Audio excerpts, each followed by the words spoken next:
बच्चों, पिछले वीडियो में आपको दहेज प्रथा का प्रारंभ कब हुआ और कैसे इसने अपना विकराल रूप धारण कर लिया, कैसे यह लोगों के मन मस्तिष्क पर हावी हो गया, इसके बारे में बताया गया। इससे लोगों पर यानी वधू पर क्या प्रभाव पड़ता है, स्त्रियों की स्थिति क्या से क्या हो गई और उनका परिवार में क्या स्थान हो गया। दहेज का बहुत ही बुरा प्रभाव महिलाओं की स्थिति पर पड़ा है और इसका विरोध केवल नारी आंदोलन से ही इसे समाप्त किया जा सकता है। युवाओं द्वारा इसका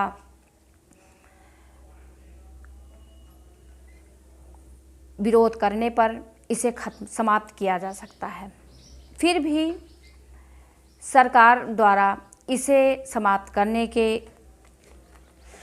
कई कानून बनाए गए हैं,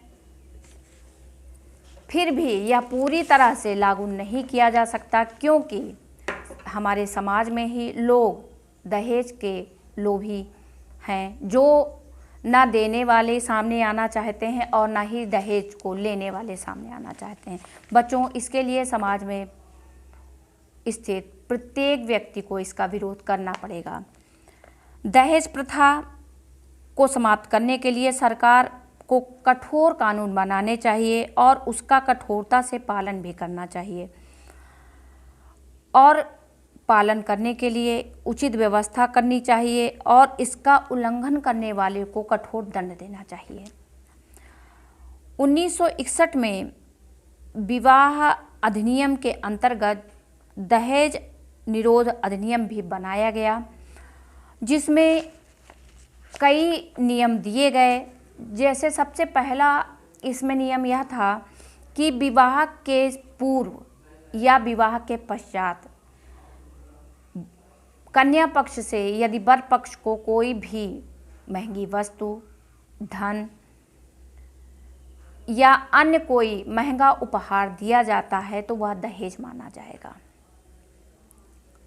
फिर दूसरा पॉइंट था बच्चों कि विवाह के समय आप कोई भी उपहार, कितना भी कीमती उपहार दिया जाता है तो वह दहेज नहीं माना जाएगा। कन्या पक्ष द्वारा दिया गया कोई भी उपहार, कीमती सामान या अन्य संपत्ति, उस पर वधू का ही यानी कन्या का ही अधिकार होगा।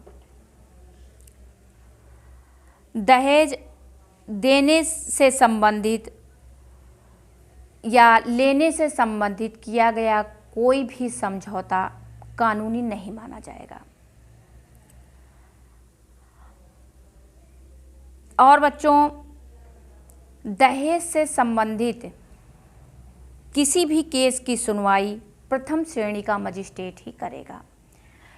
इतना सब नियम सरकार द्वारा बनाए जाने के बावजूद भी बच्चों, इस दहेज विरोधी कानून में कई जगह लचीलापन है, जिसके कारण दहेज समस्या आज भी उतनी ही विकराल है और समाप्त होने का नाम नहीं ले रही है।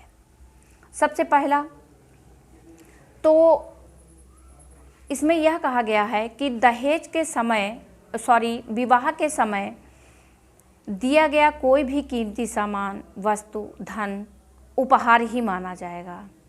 तो यह कैसे निर्णय किया जाएगा कि दहेज क्या है और उपहार क्या है? यानी लोग मनमाना उपहार देते और लेते हैं, उसे उपहार की संज्ञा दी जाती है।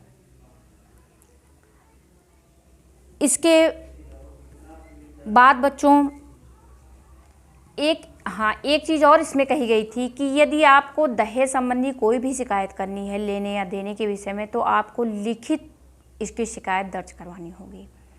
और लिखित शिकायत दर्ज करवाने का अर्थ है कि एक पक्ष का दूसरे पक्ष से पूरी उम्र की दुश्मनी हो जाना या एक दूसरे का विरोधी हो जाना, और ऐसा होने के कारण ही कोई सामने आना नहीं चाहता, ना दहेज लेने वाला और ना दहेज देने वाला।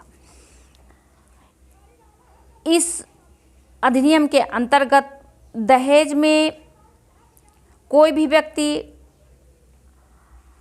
दहेज के प्रति साक्ष्य प्रस्तुत कैसे कर सकता है, जबकि ये कहा गया है कि दहेज विवाह के समय दिया गया कोई भी कीमती सामान, धन या संपत्ति उपहार है।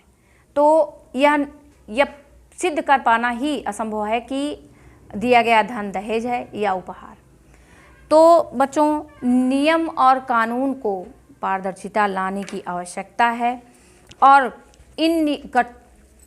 इस कानून का कठोरतापूर्वक पालन करना अति आवश्यक है। तभी दहेज की समस्या से हम छुटकारा पा सकते हैं, वरना दहेज रूपी दानव महिलाओं की और गरीब नागरिकों की जीवन लीला को समाप्त करता रहेगा, उनकी स्थिति को और भी दयनीय बनाता रहेगा।